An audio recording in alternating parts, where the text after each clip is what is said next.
Good morning, everyone. So today we're going to be making a lung in a bottle, and we're going to be looking at the respiratory system. So let's get started. So first we're going to push a few holes into the bottom of our bottle with a push pin.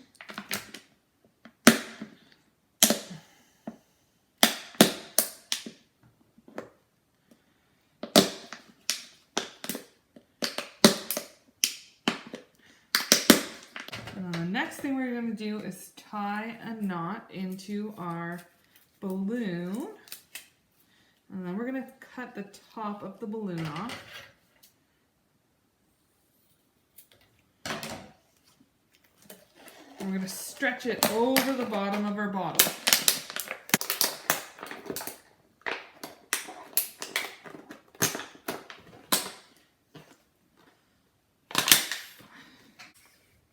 So we're going to tape around it and seal the whole balloon onto the bottle so that air can't escape. So now that this is taped all the way around, we're now going to make our lungs. So I'm going to cut one straw in half and then cut it in half again. And then I'm going to cut off the tops of these two balloons so that they look like this. And we're going to take our balloon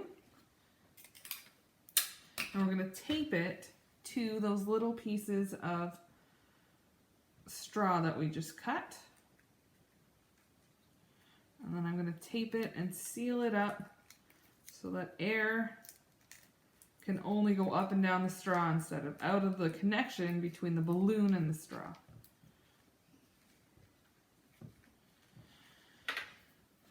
All right, and then I'm going to tape up this one.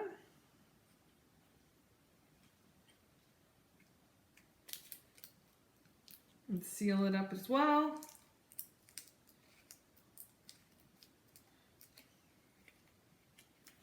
All right, so we have our pair of lungs. Next, we're going to take this straw and I'm going to cut it in half, about 2 inches high. So I'm going to make one cut on this side, and then on the other side, directly across from the cut we just made, we're going to cut on this side about 2 inches. Okay, so we have the two cuts that look like this, and then we're going to put our straws onto the two cuts.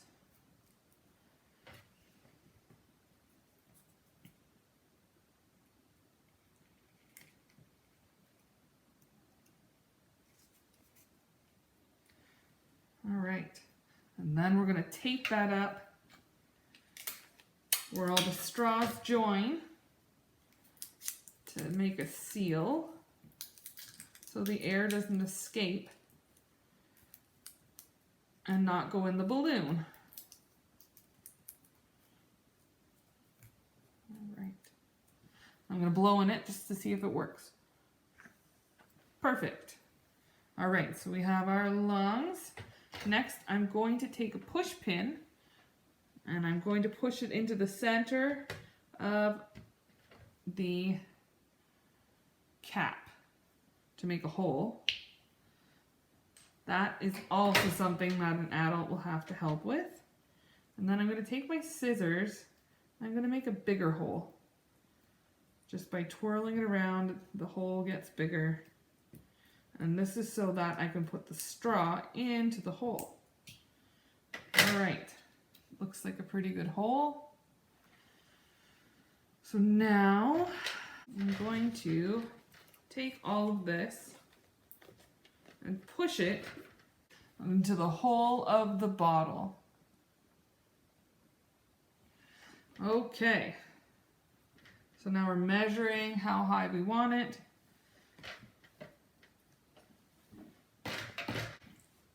So now we're going to take the straw and push it into the hole of the bottle cap, and then we're going to tighten that bottle cap.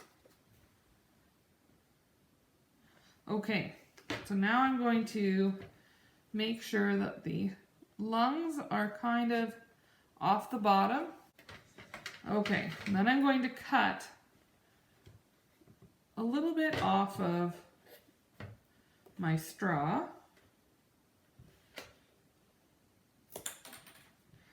And then I'm going to make 4 cuts in to the straw. So 1,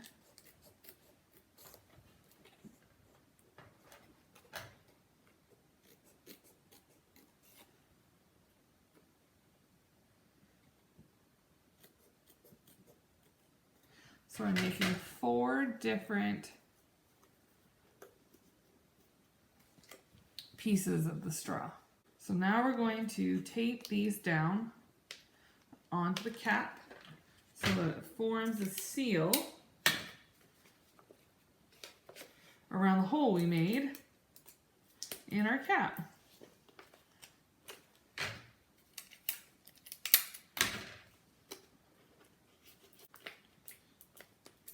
So that it looks like this. All right, so I'm going to blow in it to make sure that our lungs are still working. Yep.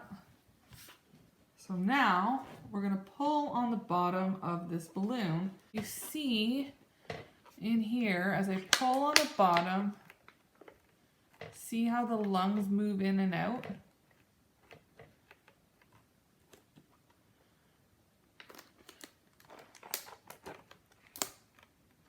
See them move inside? So that is what happens inside your body. So the plastic bottle represents your chest cavity. So the straw, before it goes into 2 different parts, is your trachea. So where it separates into 2 different straws, that is your bronchi. The balloons inside are your lungs, and the balloons covering the bottom of the bottle are your diaphragm. So as your diaphragm moves up and down, your lungs move as well. See the pink balloons inside moving? So the air is going in, and then the air is going out. And the air is coming in, and the air is going out. So when I pull it down, air goes in. When I let go, the air goes out. So another way for you to see how lungs work is a really simple way. So we just put the balloon over the hole and then put the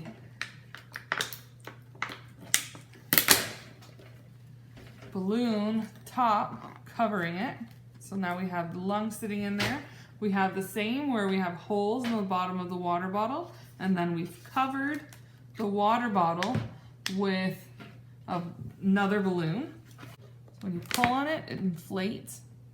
So as I pull on the bottom, it inflates, and then when I let go, it shrinks. So I pull down on the bottom, the air fills the balloon a bit, and then I let go and it deflates the balloon. So that's just like your lung. So when your diaphragm goes down, your lungs inflate. When your diaphragm goes up, your lungs deflate. So that's a really easy one that you can try at home. So now we're going to talk a little bit about lungs. So this is the picture of your lungs. Lungs work with your respiratory system to allow you to take in fresh air, get rid of stale air, and even talk. Let's take a tour of the lungs. So your lungs are in your chest and are so big that they take up most of the space in there. You have 2 lungs, but they aren't the same size the way your eyes or nostrils are. The lung on the left side of your body is a bit smaller than the lung on your right. This extra space on the left leaves room for your heart. Your lungs are protected by your rib cage, which is made up of 12 sets of ribs. These ribs are connected to your spine and your back and go around your lungs to keep them safe. So beneath the lungs is the diaphragm right here. a dome-shaped muscle that works with your lungs to allow you to inhale, breathe in, and exhale, breathe out air. You can't see your lungs, but it's easy to feel them in action. Put your hands on your chest and breathe in very deeply. You will feel your chest getting slightly bigger. Now breathe out the air and feel your chest return to its regular size. You've just felt the power of your lungs. From the outside, lungs are pink and a bit squishy like a sponge, but inside contains the real lowdown on the lungs. At the bottom of the trachea, this is the trachea, there are two large tubes. So right here and here. These tubes are called the main stem bronchi. So those are the bronchi. Those two tubes that branch off. And one heads left into the left lung, while the other heads right into the right lung. Each main stem bronchus, the name for just one of the bronchi, then branches off into tubes or bronchi, then get smaller and even smaller still, like branches on a tree. The tiniest tubes are called bronchioles, which are here, these little ones. And there are about 30,000 of them in each lung. Each bronchiola is about the same thickness as a hair. At the end of each bronchiola is a special area that leads into clumps of teeny tiny air sacs called alveoli. So they're here and they kind of look like grapes. There are about 600 million alveoli in your lungs, and if you stretch them out, they would cover an entire tennis court. Now that's a lot of alveoli. Each alveolus, what we call just one of the alveoli, has a mesh-like covering of very small blood vessels called capillaries. These capillaries are so tiny that the cells in your blood need to line up single file just to march through them.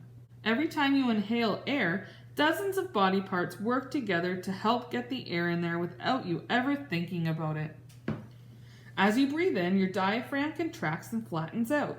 This allows it to move down so your lungs have more room to grow larger as they fill with air. Your rib muscles also lift the ribs up and outward to give the lungs more space.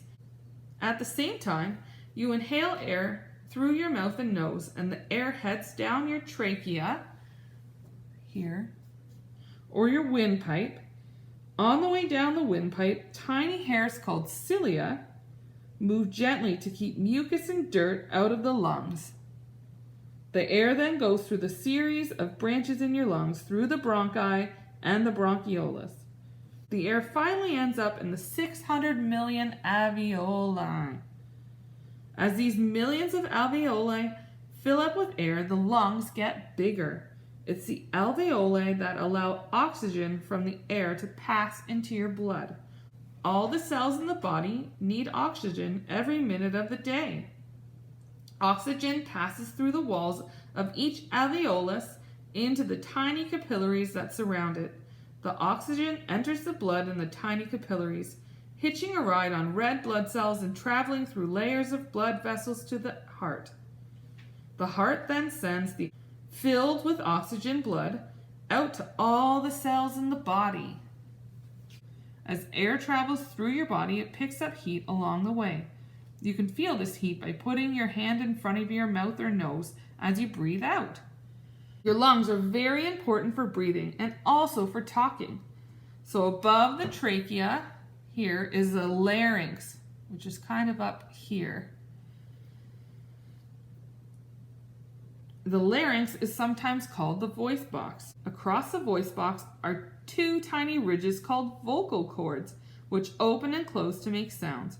When you exhale air from the lungs, it comes through the trachea and larynx and reaches the vocal cords.